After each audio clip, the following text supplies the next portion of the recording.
ایران کے اسرائیل پر تازہ میزائل حملے کیا ہیں اور کتنے نقصان ہوا ہے یہ آپ کو ہم تفصیل بتانے جا رہے ہیں۔ جی ہاں دوستو، بڑی خبر ہے اور اس خبر سے آپ جو ہے آپ کو حیرانی ہوگی کہ اس طرح سے لگاتار لگ بھگ ایک مہینہ اب ہو چکے ہیں، بلکہ ایک مہینے سے زیادہ اب ہو گئے اس میں، لیکن لگاتار ایران جو ہے نہ صرف یہ کہ جوابی حملے کر رہا ہے بلکہ وہ ایسی پوزیشن کو نشانہ بنا رہا ہے جس میں اسرائیل نے شاید ایسا سوچا بھی نہ ہو۔ جنوبی اسرائیل میں دھماکے ہوئے، جی ہاں جنوبی اسرائیل جو سدن جو اسرائیل ہے وہاں پر لگاتار ایران دھماکے کر رہا ہے، اہم تنصیبات کو نقصان پہنچا ہے اور خطہ ایک بڑی جنگ کے دہانے پر تو ہے ہی، لیکن اب یہ ایسا لگ رہا ہے کہ لمبی جو ہے یہ جنگ کھینچتی چلی جائے گی۔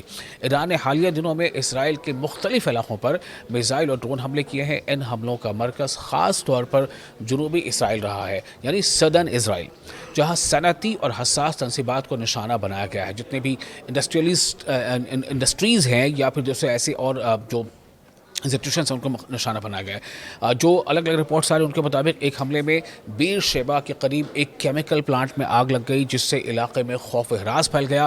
ابتدائی اطلاعات یہ بتاتی ہیں کہ یہ نقصان یا تو براہ راست میزائل حملے سے ہوا یا پھر اس کے ملبے کے گرنے سے ہوا۔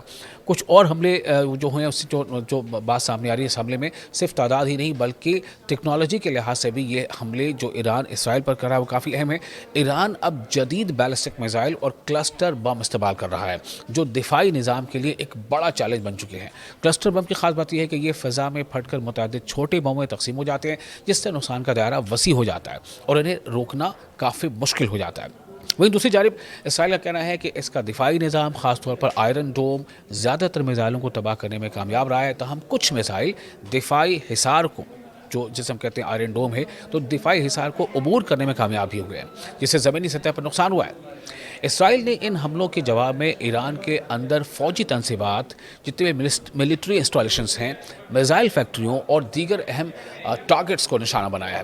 یہ کارروائیاں اس بات کی نشاندہی کرتی ہیں کہ یہ تنازع اب محدود نہیں رہا بلکہ مکمل جنگ کی شکل اختیار کر سکتا ہے، اور اسی لیے اب یہ بار بار سوال اٹھ رہے ہیں کہ کیا یہ جنگ اب ختم ہونے کے مقام تک پہنچے یا پھر یہاں سے اور زیادہ اسے ایکسٹینشن ملے گا، یہ جنگ ابھی اور لمبی جائے گی۔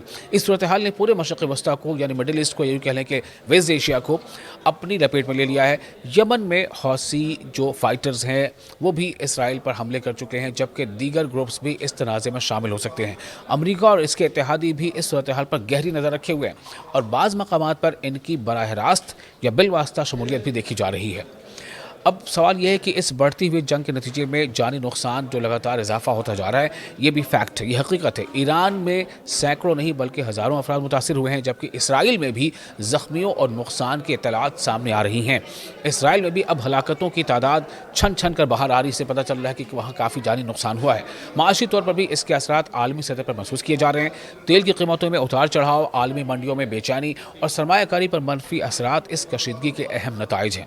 تو اب کیا سمجھا جائے کہ اب سب سے بڑا سوال یہی ہے کہ کیا یہ کشیدگی ایک مکمل جنگ میں تبدیل ہو جائے گی، یعنی یہ جنگ اور لمبی کھینچے گی، یہ اور لمبی کھینچے گی؟ چونکہ شروع میں تو امریکہ یہ کہہ رہا تھا کہ ایک ہفتہ کافی ہوگا، اسرائیل کا ایک ہفتہ کافی ہوگا۔ کیا یہ لمبی جنگ کھینچے گی؟ اور اگر یہ جنگ لمبی کھینچتی ہے تو کون ہے اس کے حق میں؟ کیا اسرائیل چاہتا ہے کہ جنگ لمبی کھینچے، یا کیا امریکہ چاہتا ہے، یا پھر ایران چاہتا ہے، یا عالمی طاقتیں اب جو ہے اس صورتحال کو صفاتی طریقے سے کنٹرول کرنے میں کامیاب ہو جائیں گی؟ کیا ایسا ممکن ہوگا؟ یہ کافی اہم سوال ہے۔